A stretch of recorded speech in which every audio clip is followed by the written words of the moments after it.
The Secret Diary of Cameron Baum. Note, this chapter contains references to characters and plot from previous chapters. Sorry, noobs, try and keep up. Monday. I walk into the kitchen and find Daniel seated at the table reading a newspaper. He looks up and says, "Oh, hey, Cameron, what's shaking?"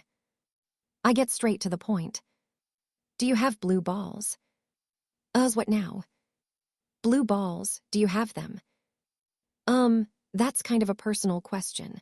I know I haven't had much luck lately with." "I require your blue balls." "Look, Cameron, I'm flattered, but won't John object?" "Blue is Snowy's favorite color." "Snowy?" "I am walking him to the park. He likes to chase balls. It's a game we play." Oh, I get it. You want to know if I have any blue balls for him to chase." Did I not make myself plain? "No, it's just, I thought you meant." He starts to laugh hysterically. John enters the kitchen. "Hey guys, what's so funny?"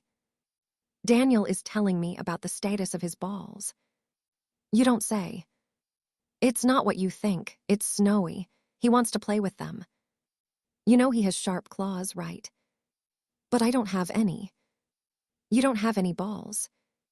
"No, yes, no." Daniel massages his forehead with his fingers. He seems rather stressed. "Listen, I'm going to go outside and get some fresh air. I feel a bit dizzy." "Just when you thought that dude couldn't get any weirder," John remarks when we're alone. "Perhaps he's coming down with something," I suggest. "Could be." Wednesday. This showed up on Reddit. The conspiracy theory subreddit. I'm a subscriber. I like to keep tabs on what people are saying about us. They're talking about us on Reddit. Not specifically, Daniel admits. Not by name. Stuff about the factory exploding. Plenty of folk don't believe the news report of a gas explosion. The mushroom cloud was visible for miles. There's even video footage on YouTube. Show me the page again. Daniel turns his MacBook to show us the screen. John, Sarah, CMURON. We need your help. This is not a trap. Click the link for more information. When was this uploaded? 12 hours ago. The username is USA 1774. This is their first and only post. What are the odds this is nothing at all to do with us? 3 random names, millions to 1. What happens if we click the link? Do we get malware up the wazoo? Daniel is affronted. Hey, I designed the house firewall. No one puts anything up my wazoo unless I ask them. You know what I mean. Okay, do it. You want I should click it? Sure, I trust you, do it. The web page refreshes. Where did the wizard die? The wizard? Do they mean Sam? What the hell? I think it's a filter, John says, to screen out the curious, people who'd click on anything. Sam died in Oregon. Should I type that? Go ahead. Okay, ORGON. Once again, the page refreshes. GRETNGS, John CONNOR, Sarah CONNOR, and CAMURON BAUM. We need your help. This is not a trap. Play the video file. Then call the number below. How come I don't get a name check? Daniel grumbles. Shall I play the video? Is it safe? It's an MP4. Antivirus says it's kosher. Then do it. The video is in black and white and lacks audio. It appears to be CCTV footage. A tall, muscular man enters the frame. He's dressed in black and has an Uzi submachine gun in each hand. Oh shit, that's a T-800. The T-800 begins firing the weapons, strafing from side to side. We see the muzzle flashes but no sound. What's he firing at? Well, I'm guessing he's not shooting skeet. A jump edit. We're looking down a narrow corridor. The T-800 moves away from the camera. Muzzle flashes show he's still using the weapons. Now we see his targets, men in uniform. Some fall and lie still. Others flee. There's some return fire which the T-1000 simply walks through. An army base, maybe. Another jump edit. We see the T-800 moving along another corridor. He has something on his back. He's wearing a backpack. That wasn't there before, looks bulky too. Maybe he's stolen something. Money. Soldiers have to be paid, right? I'd imagine salaries are wired to their bank. The video ends. Well, that was short and not very sweet. Do we call the number? Not yet. I think we need to show this to Mom. Sarah Connor is brought up to speed. She watches the video 3 times, frowning all the while. She'll get even more lines on her face if she keeps this up. You understand this could be a trap. Of course, and it could be legit. Who's the we and we need your help? Given we think that's an army base, most likely the military, or the government, or both. The very people who are trying to imprison us and replicate her as an army of super soldiers. So, what? We just let them have a free run at capturing a Terminator. You know we have no choice but to call that number. Can they trace the call to here? Absolutely not, Daniel states confidently. If we call via the internet, I can spoof the IP address so they think we're in Chicago. If they try a backtrace, I can break the connection long before it reaches us. Put it on speaker. If I sense a trap, I'll give you a signal to end the call. What kind of signal? It'll need to be something obvious. I'll hurl the laptop against the wall. Obvious enough for you. There's a series of beeps and boops like an old-fashioned dial-up connection. Then a pre-recorded female voice intones over and over. Please hold for Agent Grant. Please hold for Agent Grant. Please hold for Agent Grant. They put me on hold after all that build up. Just be glad they're not playing Greensleeves, Daniel quips. 2 clicks and then a real voice, female, with a mild Boston accent. Hello, to whom am I speaking? You first. I am Special Agent Eliza Grant of the Department of Homeland Security. Thank you for responding so promptly, Mr. Connor, is it? I assume you've watched the video. Uh-huh, not going to win any Academy Awards.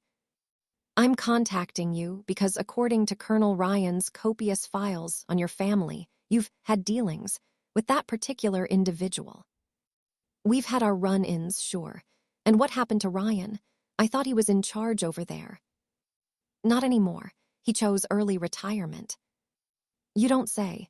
He never struck me as the retiring type. He wasn't given a choice. Getting back to the video, what you saw was a raid on an army base in Northern California. 3 soldiers were killed, 10 wounded. When was this? 48 hours ago. I've seen nothing on the news. That's because what I'm about to tell you is a highly classified national security matter. The man in the video stole a nuclear bomb. A nuke was in the backpack. You noticed that? Good eyes. The footage was heavily censored due to nature of the attack. I've seen the full version with audio, and I assure you the screams will live long in my memory. So a T-800 has a nuke. That's bad. I'm sorry, a what? A T-800 class Terminator, from the future. That's what we're dealing with. Silence. Agent Grant, you don't believe me, do you? What I choose to believe is unimportant.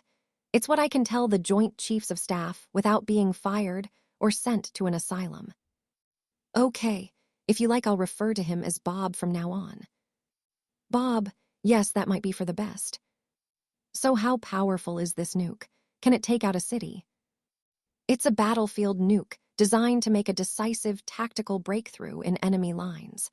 It's lethal to a radius of 1/2 mile with minimal fallout. A battlefield nuke. Didn't the Geneva Convention outlaw those? If we have them, you can be sure other countries do too. But that's for another day. What I need from you is information.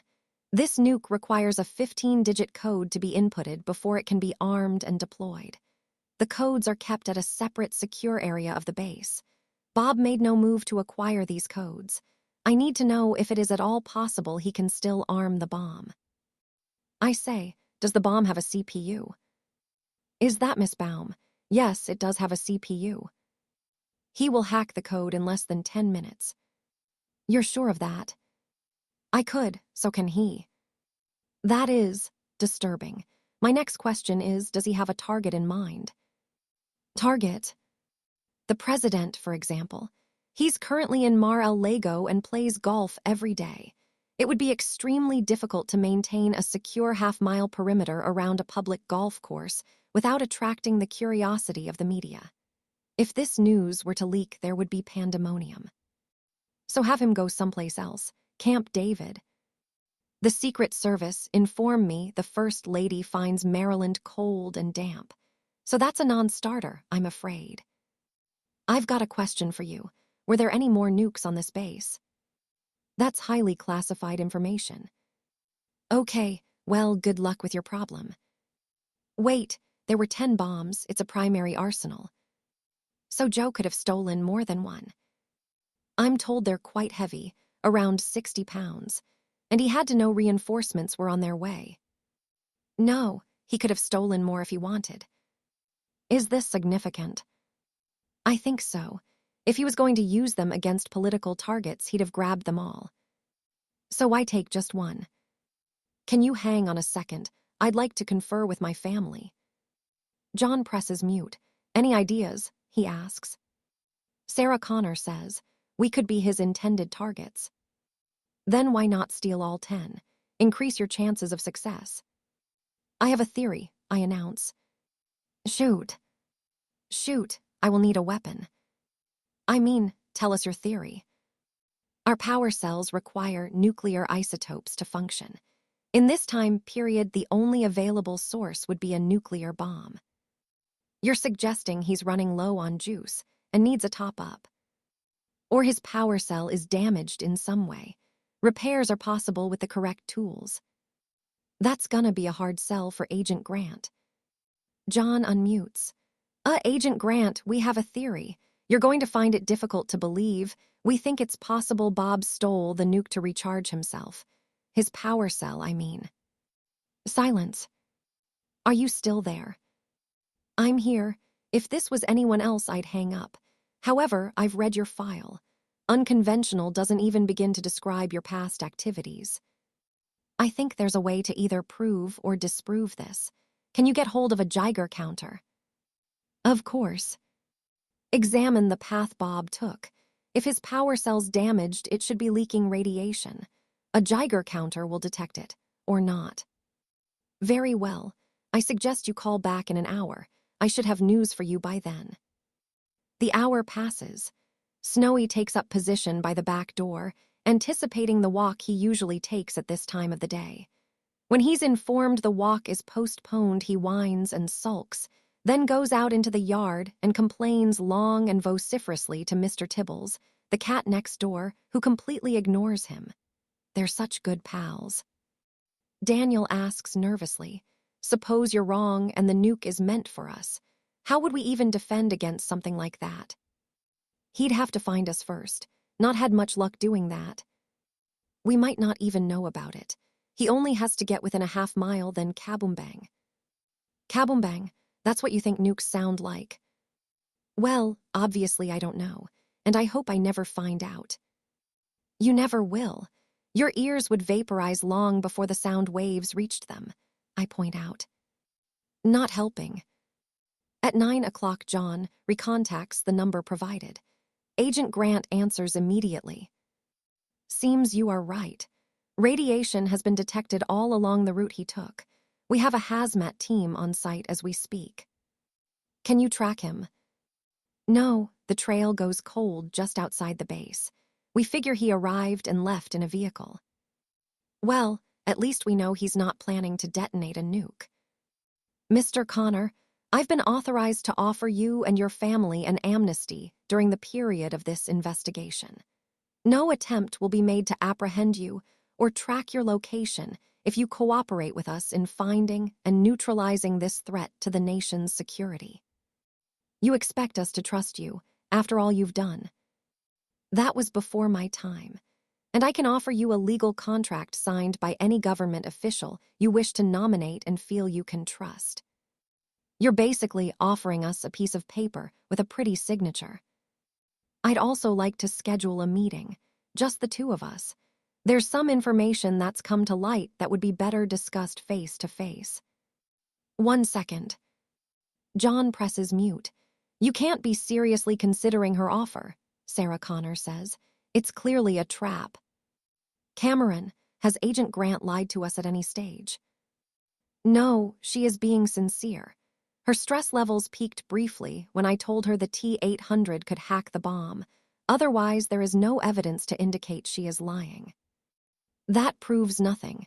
She might be telling the truth, but there may be higher-ups who have a completely different agenda, Sarah Connor counters.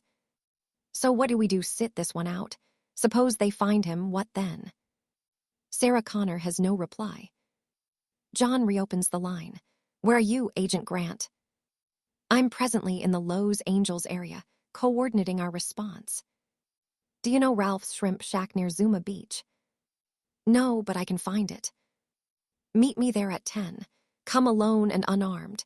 Any funny business and we're in the wind. Zuma Beach. Will you stop fidgeting? It's my swimsuit, I explain. It keeps riding up my butt. It's meant to. It's the thong style. Isn't barring your ass in public a felony? You're thinking of topless sunbathing. Bare butts are okay, not boobs. Welcome to Southern California. John and I are at the beach, 400 yards east of Ralph's Shrimp Shack, a restaurant that stands between the shoreline and the Pacific Coast Highway at Zuma Beach.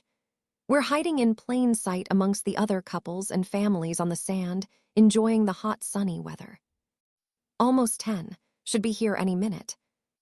As if on cue, John's walkie-talkie buzzes.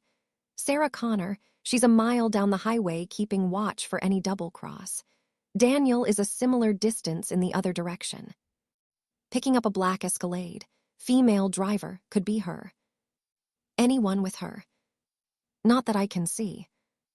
John raises a pair of binoculars and scans the highway. Got her. Sweet set of wheels. We watch as the Escalade turns into the shack's parking lot. A woman gets out.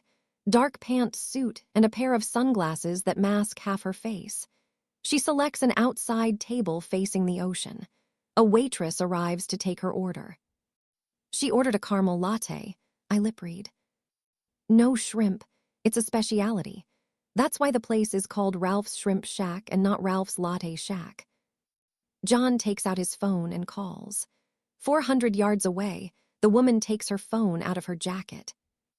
Hello. It's me, stuck in traffic, be about 15 minutes late. You at the shack yet? Just arrived. Order the shrimp, it's delicious. I don't eat shellfish. Religion. Allergies, I puff up like a blowfish. Order it anyway. Sitting in traffic is making me peckish. John ends the call and picks up his binoculars. Now we'll see. If it's a trap, she'll call her team and tell them about the delay. Agent Grant, if this is her, calmly puts away her phone. She hails a waitress and orders the shrimp. Damn, I should have asked for fries. And a drink. I'm really thirsty for some reason. It's the sea air. It dehydrates you. 5 minutes pass. Agent Grant sits at the table, looking towards the surfers at the brake line as they ride their boards in on the swells, then paddle back out to do it all over again. That never gets old. For them, at least. John calls his mother. It's her. She didn't take the bait. We're going in. Next, he calls Daniel, who takes a moment to answer. Yo. Where were you? Applying sunblock. My fingers were sticky.